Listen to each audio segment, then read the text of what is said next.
Boa noite. Boa noite. Olá, meu amigo. Tudo bem? Que bom estarmos juntos aqui mais uma vez.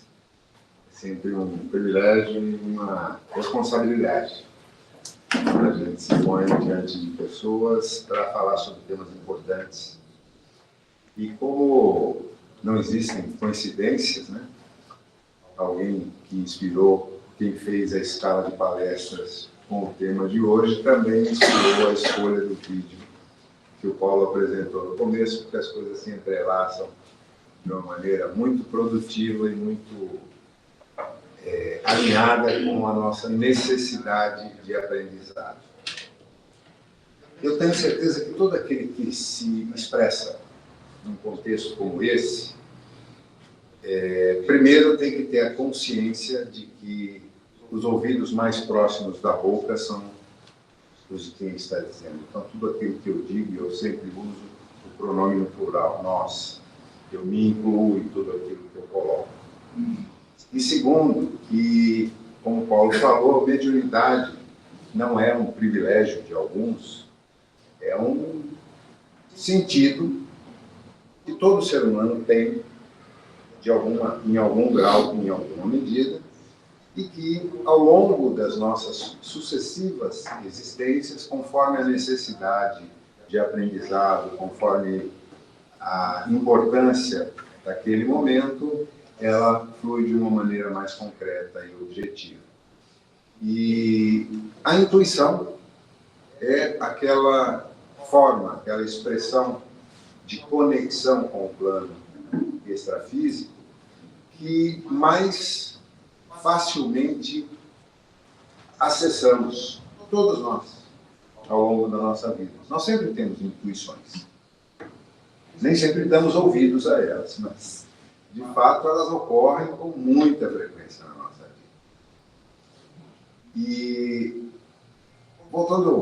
usando o gancho do vídeo que foi apresentado, uma elucidação muito agradável de se ouvir, né? Uma locução muito clara e muito informal, sobre leis importantíssimas, leis universais, que são milenares, antecedem muito o cristianismo, o hinduísmo até, porque fazem parte das leis universais.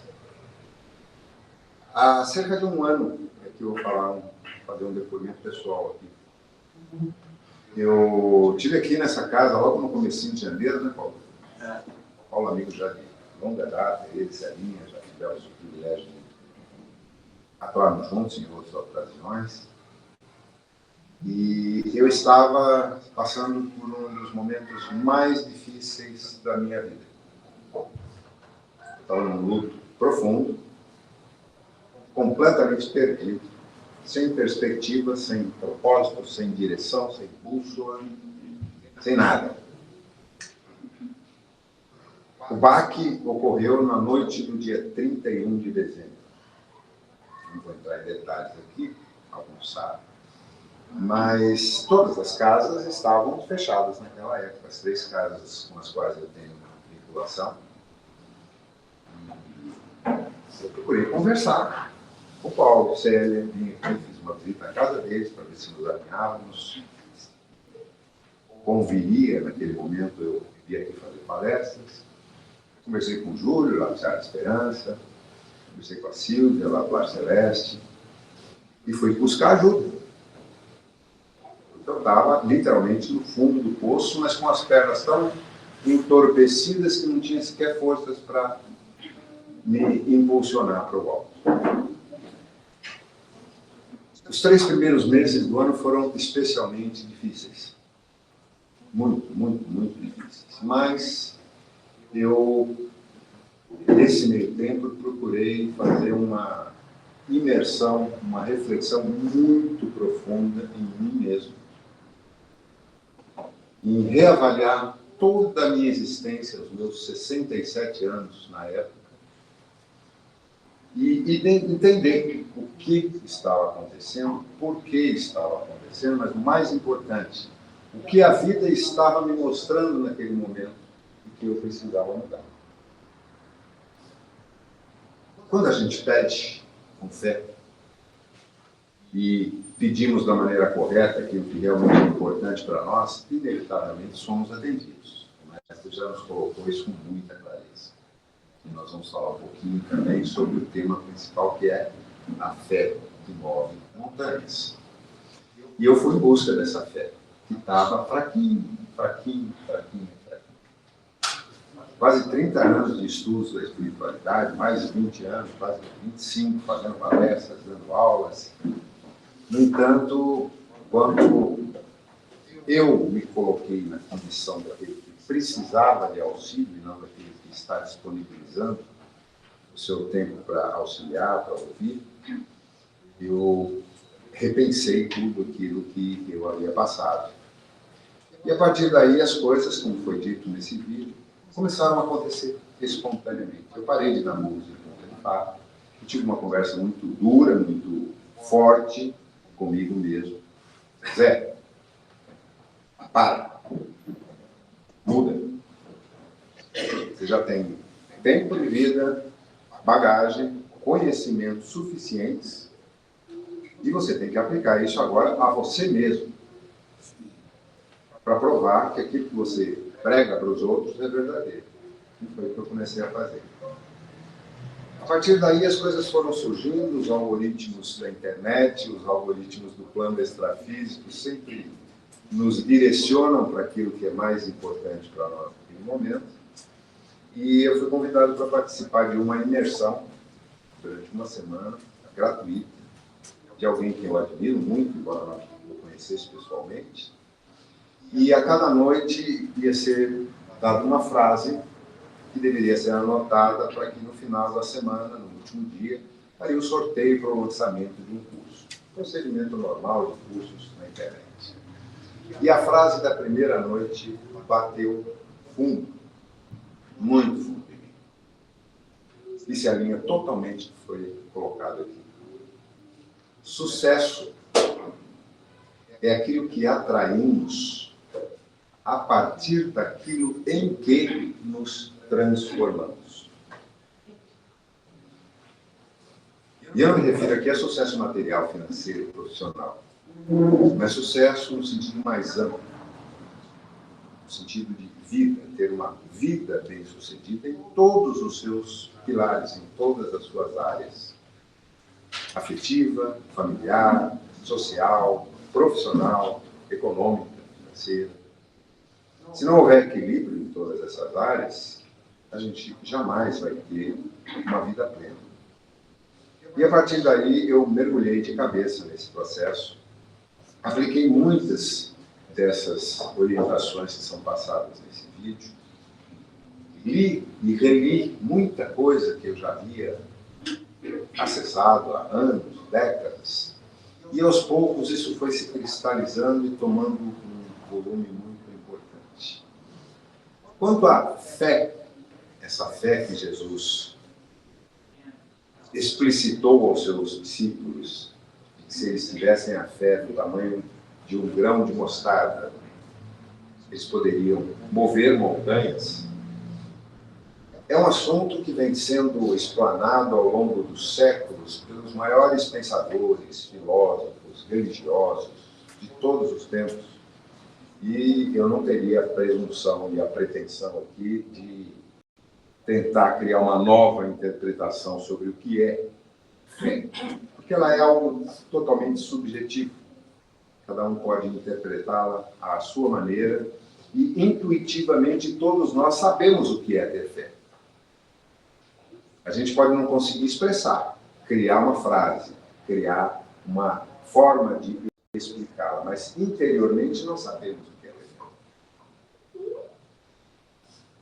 No meu entendimento, quem aqui precisa concordar comigo, toda centelha divina gerada pelo Criador do Universo e que se espalha pelo cosmos, e que no nosso nível de alcance, aqui nesse nosso planetinha, minúsculo, insignificante, numa galáxia de quinta grandeza, um solzinho fraquinho, comparado com outros próximos, ou mais próximos, todo ser tem essa forma de entendimento já embutida em si mesmo. Desde uma semente de uma árvore que está lá hibernando sobre a terra, que luta para vir à tona e começar a lançar suas primeiras folhinhas, seus primeiros dentes, essa centelha divina que habita aquela semente, ela tem a fé de que ela vai, sim, reproduzir e se tornar uma árvore, sem a menor sombra de dúvida. Aquelas aves migratórias, que são muitas, assim como peixes migratórios, que percorrem milhares de quilômetros todos os anos, num processo ininterrupto de manutenção da sua espécie, eles já têm essa fé que os dirige, lhes dá forças para vencer todas as adversidades, sem saber, porque eles não têm o Waze nem o Maps eletrônico, mas está embutido neles. Eles sabem que vão chegar no ponto de destino e ali vão encontrar o ambiente adequado para a sua reprodução, que é a finalidade da sua existência. Nós, humanos, quando nascemos, não temos nenhum conhecimento expresso de nada. Um bebê que começa a desenvolver a capacidade de se expressar, ele tem que primeiro começar a resmungar, balbuciar, pronunciar algumas sílabas para poder aprender a falar. A fé é inata a todos os seres vivos, inclusive nós, humanos. Todos nós temos fé. Porém, assim como demoramos para aprender a falar e desenvolver todas as nossas habilidades, ela também é progressiva e ela se desenvolve à medida em que nós vamos enfrentando situações, desafios, obstáculos, dores, angústias e exercitamos, às vezes inconscientemente, essa fé de que isso vai passar. Eu vou superar isso. Eu vou atingir o meu objetivo. Eu confio em mim. Só que muitas e muitas vezes, talvez a maioria das vezes nas nossas vidas, nós duvidamos. Assim como os apóstolos também duvidaram. E por duvidarmos, ainda precisamos passar por novas provas, novos obstáculos, novas dores e angústias, até que um dia, finalmente, a gente se pegue pelo cangote e fala, vai! E dá aquele passo no escuro, sem saber o que tem adiante. Mas eu vou, porque eu acredito, eu tenho fé. Nenhum de nós está aqui essa noite, de quarta-feira, de segunda-feira. Eu estou com o calendário meio alterado. Tem a fé. Eu chego lá. Por falta de o que fazer nessa noite de começo de semana. Eu não podia estar fazendo tantas outras coisas, né? Certamente, cada um tem uma ideia de que poderia estar em outro lugar fazendo outras coisas. No entanto, se viemos aqui, é porque, de alguma maneira, nós estamos manifestando essa fé de que algo nós vamos atingir, algo nós vamos obter. Porém, essa fé tem que ser burilada, trabalhada dentro de nós. E por mais que tenhamos o auxílio precioso de orientações, seja através de vídeos tão legais como esse que acabamos de assistir, que abundam hoje na internet, a gente tem acesso a infinitas informações de ótima qualidade, de livros maravilhosos, de cursos que fazemos, de palestras que assistimos. Tudo isso são ferramentas importantes, que nos ajudam bastante, mas que não vão fazer um esforço, por mínimo que seja, daquilo que é a nossa própria tarefa, se nós não nos pusermos em ação, se nós não arregaçarmos as mangas e resolvermos, não, eu preciso, eu quero, eu vou, eu posso transformar a minha vida em algo melhor, eu posso sim solucionar os problemas que estou enfrentando hoje, agradecer a eles porque são um estímulo, um incentivo, um treinamento que a vida nos oferece, exatamente para que exerçamos essa fé. Fé não é um talismã ou um recurso de emergência que a gente usa nos momentos de dificuldade, quando vamos em busca de auxílio. Ah, não, aí todo mundo acredita. Se não acredita, faz de conta. Faz promessas, alguns vão fazer peregrinações, outros se comprometem com algumas expressões exteriores de submissão ou de se sacrificarem em prol de algo que desejamos. Na nossa cultura é muito comum essa história de fazer e pagar promessas, né? Todo mundo tem histórico em relação a isso, se não próprio de pessoas conhecidas.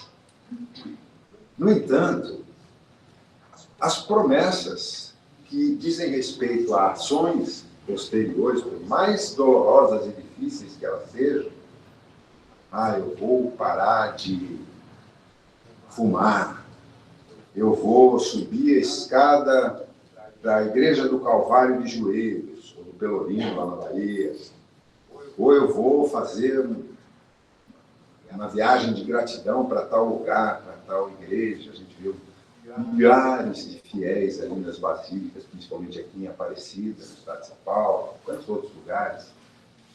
Gente, isso eu lamento aqueles que acreditam, não tenho nenhum preconceito em relação a isso, mas posso afirmar que são ainda manifestações muito infantis de fé. Porque a verdadeira fé que nós temos que ter não é em relação ao exterior, mas em relação ao interior, a nós mesmos. As transformações que precisamos fazer dentro de nós. É acreditarmos que, por piores que sejam as coisas nesse momento da nossa vida, é uma etapa necessária para o nosso aprendizado e para o desenvolvimento da nossa fé. É ela que vai nos impulsionar e gradativamente vai nos dando cada vez mais oportunidades de, confiando na vida que está dentro de nós, da maneira como a interpretamos, nós podemos usar, sem dúvida, as palavras de Jesus, que são o código mais perfeito que já foi apresentado para a nossa humanidade. Quando ele nos diz que somos deuses, e que tudo aquilo que ele fez, nós também poderemos fazer e ainda mais. E estamos provando isso com o desenvolvimento da sociedade. Mas está acontecendo o contrário, as coisas só estão piorando. Não! É um engano que querem nos incutir. Tudo aquilo que nós absorvemos, principalmente através dos meios de comunicação, que nos fazem crer que a humanidade segue ladeira abaixo, sem freio e com vento a favor, é apenas mais um teste, só que dessa vez coletivo, para o exercício da fé. E que o que virá a partir de todo esse processo assustador que nós estamos presenciando nesse século XXI é apenas e tão somente o necessário movimento de uma sociedade de aproximadamente 8 bilhões de seres no plano físico e um número bem maior que esse no plano extrafísico, em direção a um processo evolutivo mais adiantado. Porém, que exige uma aferição. A aferição da nossa fé. Da fé em nós mesmos e da fé naquilo que nos foi prometido e que está aqui no nosso inconsciente. Todos nós temos instintivamente a certeza de que o futuro será melhor do que o presente. Só que a gente se deixa envolver e desenvolvemos essas crenças que nos são incutidas desde a nossa infância e principalmente agora, nesse momento em que as comunicações atingiram esse grau superlativo na nossa sociedade, através de todos os meios que estão ao nosso alcance, e que são utilizadas por aqueles que não querem que esse progresso se consuma. Que essa nova etapa da civilização humana no planeta Terra comece. Eles sabem que é inevitável, que o seu tempo está extinto, mas eles não querem sair daqui sem rapinar, saquear, destruir e carregar consigo tantos quantos incautos, que são a maioria, eles puderem arrebanhar, usando esses recursos, em especial o das comunicações, que nos fazem acreditar que o mundo está perdido, que não há esperança para a sociedade humana, que nos tiram a fé no futuro. Mas eles não têm esse poder. Eu me refiro a eles, aquelas forças que se opõem às forças da luz, que são, no nosso entendimento limitado, geridas por essa figura maravilhosa que conhecemos como Jesus de Nazaré e o Cristo cósmico que ele representa aqui. Depende só de nós. E já que nos dispusemos a seguir esse caminho, buscarmos auxílio, buscarmos conhecimento de nós mesmos, autoconhecimento, despertarmos as nossas consciências para os imensos potenciais que se encontram dentro de nós. Isso é tecnologia embarcada, não precisa pagar royalty, nem fazer atualização de software. Está ao nosso alcance, já está aqui conosco agora, nesse exato momento. Mas que exige ação concreta de transformação interior e ação exterior. A melhor maneira de agir, sem sombra de dúvida, a prática da caridade. Nos tornarmos úteis, servirmos aos outros. Qualquer forma que isso seja oportunizado para nós. E acontecem dezenas, centenas de oportunidades como essa no nosso dia a dia. E a gente desperdiça a maioria delas. E é natural que assim seja. É errando que aprendemos, não acertando. Mas não nos culpando pelos erros. E aceitando como parte do nosso aprendizado. Está tudo certo. Tudo o que está acontecendo hoje no planeta Terra, os eventos climáticos extremos, essa polarização política, todos os eventos de guerras, de violência que estão acontecendo, é parte do processo. A gente não precisa e não deve compactuar com isso, mas tampouco nos desgastarmos mentalmente e energeticamente, nos preocupando com aquilo que não está no nosso alcance. Quando há tanto a fazer na nossa vidinha, pequenininha, dentro de casa, com os nossos familiares, no trânsito, no trabalho, onde quer que estejamos. E aqui, nessa casa abençoada, que também nos oferece oportunidades de aprendizado, de trabalho, de estudo e de ação. Então, que essa fé que está aí, latente, em cada um de nós, possa ser avivada com o sopro da nossa vida e se transforme numa chama que nos ajude a transformar a realidade ao nosso redor, Nós temos esse poder, ele nos foi dado e explicitado, mas a gente precisa usar. Então, que essa semana seja um marco para todos nós, que o tratamento que vamos receber aqui hoje ajude-nos a realinhar as nossas energias e nos colocar no rumo, alinhados, com foco, com propósito de transformarmos as nossas vidas e, como consequência, transformarmos o mundo em que vivemos. É o que eu desejo para todos nós nessa noite. Uma boa noite, uma ótima semana a todos.